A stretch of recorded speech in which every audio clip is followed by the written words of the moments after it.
Hello everyone, welcome back to my channel. So I'm so glad to be here after a couple months, but honestly I've literally been sick since Christmas.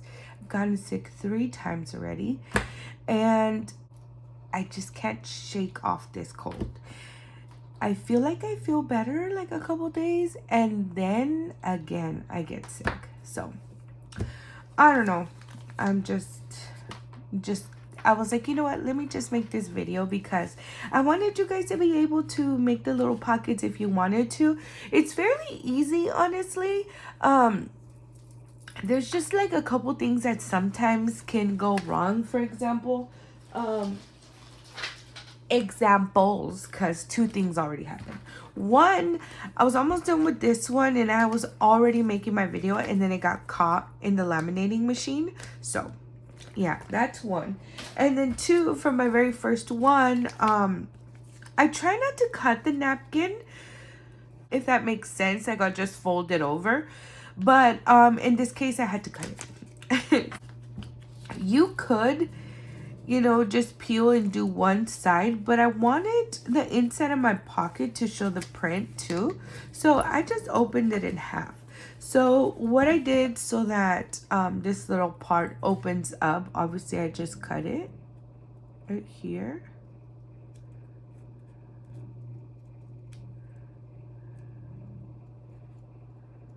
Like that. And that should open up my pocket. Almost.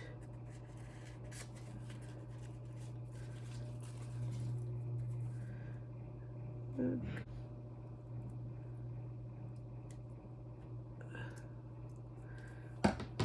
Did it open it now? Okay.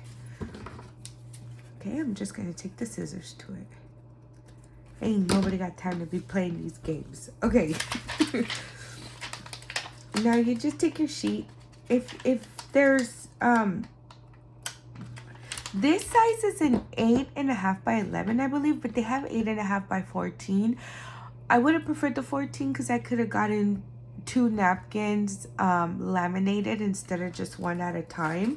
But my Walmart was sold out, so we're working with what we got. So what you do is, so what I'm doing here is when I have to cut the napkin, I just leave like a little tiny spot right here so that I can score a line through here so that it folds over nicely. But that's pretty much it. Just make sure it lays flat.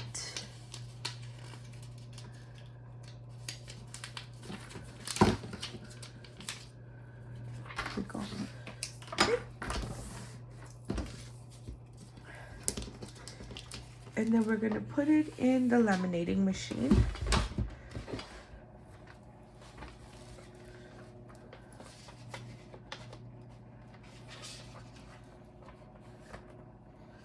Okay.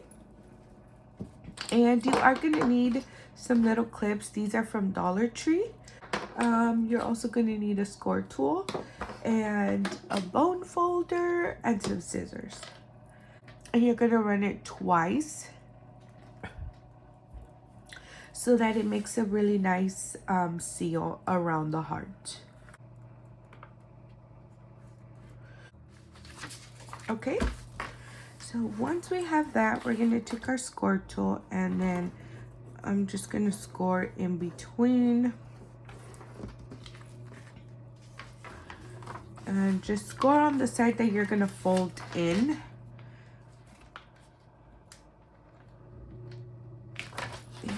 Okay. Just do that. And then what I'm going to do here is line up both of my hearts as best as I can so that I can miter this side of the laminating sheet. So I take my bone folder and I'm just gonna bend or miter wherever my fold over is gonna be in. Okay.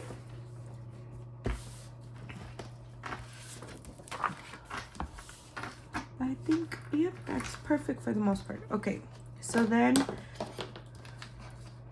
after you did this, you're gonna take your little clips And you're gonna clip your little heart from the corners. Yeah. Okay, so now the reason why I did this is because I want my laminating sheet to be cut the same on both sides. So that's why I turned it this way. You could leave like a 1/4 inch seam, but you can also see where the laminating seal is at. So if you just stay clear of that part so that it doesn't open up, you'll be fine. But I'm not a great fussy cutter. I suck. It's like watching a train wreck. But if you guys are amazing at fussy cutting, which you probably are, you can do like a 1/4 inch all around, and that would be super cute too.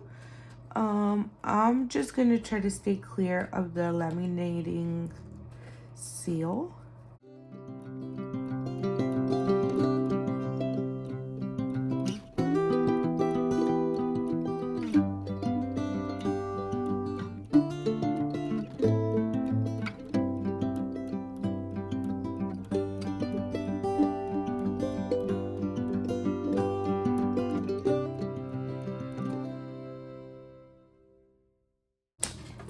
That little folded over part is that you don't need to really cut that.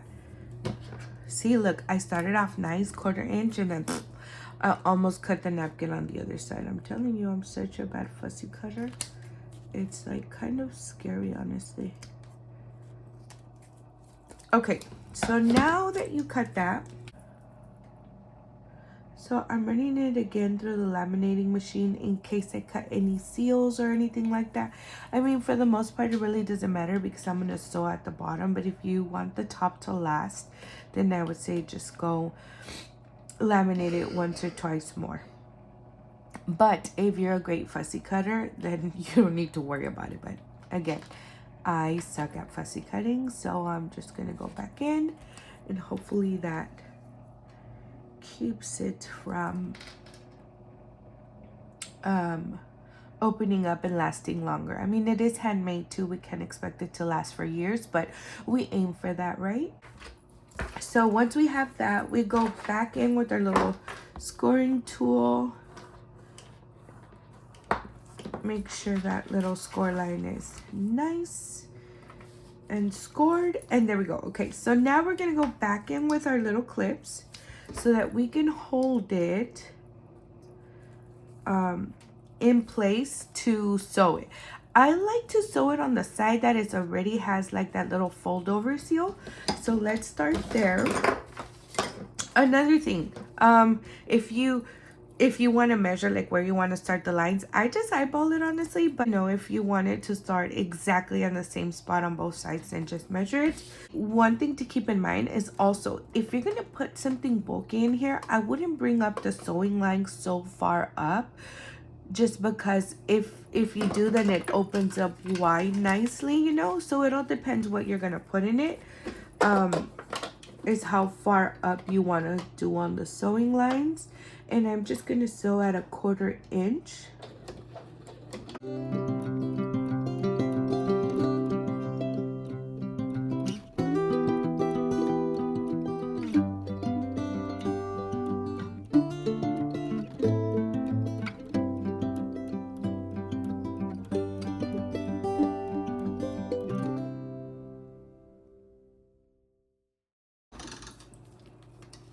Okay. And let's see, and that should do it, you guys. That's pretty much it. Those are the only problems that have happened that I've ran into. But again, if you guys have any questions, you can always comment down below, and I will get back to you guys as soon as I can. But these are the little pockets. How cute, huh? I'm gonna make a couple. And then I'll be back to do like a fast forward of how I embellished. Thanks guys for watching. I'll see you on the next video.